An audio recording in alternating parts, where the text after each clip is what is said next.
বিএনপির জন্য একটা দুঃসময়, আবার বিএনপির জন্য এই দুঃসময়টা একটা সুসময় তৈরি করেছে। কেন বললাম এই কথা? বললাম এই কারণে, অনেকের ধারণা ছিল নির্বাচন পিছিয়ে যাবে, অন্তত এই ইস্যুতে বেগম খালেদা জিয়ার মৃত্যু।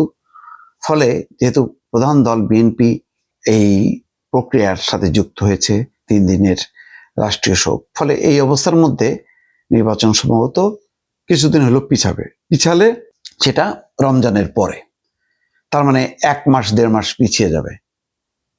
কিন্তু না, বিএনপি সব পরিস্থিতি মেনে নিয়ে তারা নির্বাচনের জন্য প্রস্তুতি নিচ্ছে। তার প্রমাণ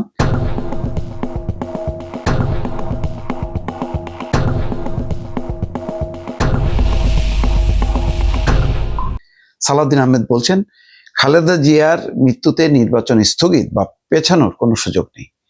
একই সাথে তারা যে নির্বাচনের জন্য কতটা উদ্গ্রীব এবং সিরিয়াস সেটা প্রমাণের জন্য তারা নির্বাচন পরিচালনা কমিটি করেছে, যে কমিটির চেয়ারম্যান হচ্ছেন নজরুল ইসলাম খান, সদস্য সচিব রিজভী আহমেদ।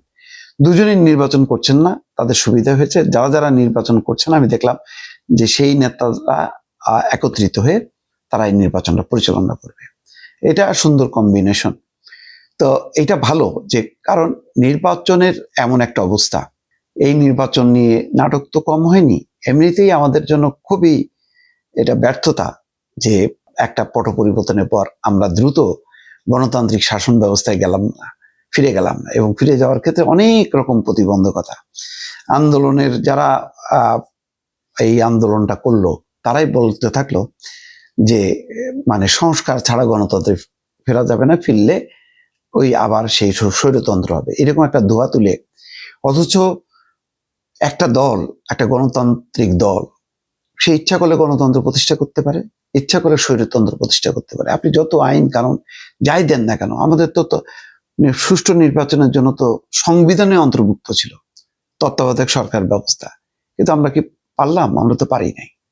তো এগুলি কোনো ব্যাপার না, এগুলো রাজনৈতিক কমিটমেন্ট, এবং জনগণ যতক্ষণ না পর্যন্ত সচেতন না হবে, তাদের তাপে রাজনৈতিক দলগুলো বাধ্য হবে, আর রাজনৈতিক দলগুলো নিজ থেকে যতক্ষণ পরিবর্তন না হবে, গণতন্ত্র হবে না। তো এইরকম ধোয়া তুলে যেটা হলো, দেশকে আরো বিপর্যয়ের মুখে ঠেলে দেওয়া হলো। রাজনৈতিকভাবে একটা অচল অবস্থা, অনেকগুলো কুতুব তৈরি হলো, ক্ষমতার কুতুব, যারা একটা নির্বাচিত সরকারের অনুপস্থিতিতে মানে বলতে থাকলো যে আমি ক্ষমতাধর, আমি সরকার, ও বলতেছে আমি ক্ষমতাধর, আমি সরকার। এইভাবে মিলে এবং তার মধ্য দিয়ে একটা বিশৃঙ্খল অবস্থার মধ্যে দিয়ে একটা মব তন্ত্র তৈরি হলো। অর্থনৈতিক অবস্থা খারাপের দিকে গেল।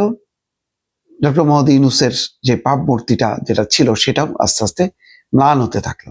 এই অবস্থায় নির্বাচনটা 1 মাস কেন, আরো তো পারলে, আমি তো বারবার বলি যে এই ডিসেম্বরের থেকে, মানে বিএনপি যে সর্বশেষ সময়সীমা ছিল ডিসেম্বর, সেখান থেকে ফেব্রুয়ারিতেই যাওয়া ঠিক হয়নি।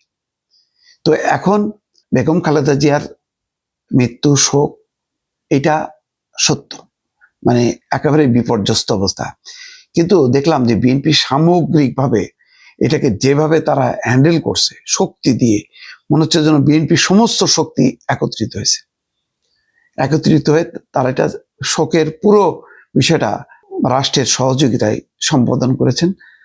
একইভাবে তারা এখন খুবই যে শোকটা তারা দেখছে যে মানুষের যে সমর্থন আছে বিএনপির পেছনে, এইটাকে কাজে লাগে তারা নির্বাচনটা করতে চায়। ফলে নির্বাচনের জন্য এত বিপর্যয়ের মধ্যেও বিএনপি যে কমিটমেন্টটা, এটা আমার ধারণা যে এটা আলটিমেটলি খুবই ভালো ফল দেবে। অন্তত অন্যরা আর অজুহাত তৈরি করতে পারবে না, কারণ বিএনপি যদি তাদের এত বড় বিপর্যয় এটা মেনে নিয়েও নির্বাচনটার মধ্য দিয়ে এটার সমাপ্তি ঘটাতে চায়, এটা যদি বিএনপি বলতে পারে, তাহলে অন্যদের জন্য তো কোনো অজুহাত থাকতে পারে না। সুতরাং এটা আমি মনে করি যে বিএনপি কারেক্টলি একটা রাজনৈতিক সিদ্ধান্ত, যে নির্বাচন পেছানোর কোনো সুযোগ নেই, নির্ধারিত সময় নির্বাচন হবে, এবং তাদের এই কমিটমেন্টের মধ্য দিয়ে মানুষের মধ্যেও একটা আশাবাদ তৈরি হবে। নির্বাচন নিয়ে যে সংশয় তৈরি হয়েছে যে নির্বাচন হবে কি হবে না, সেটা কাটাতে বিএনপির এই সিদ্ধান্তটা যথেষ্ট কাজে দেবে বলে মনে করছি। দর্শক।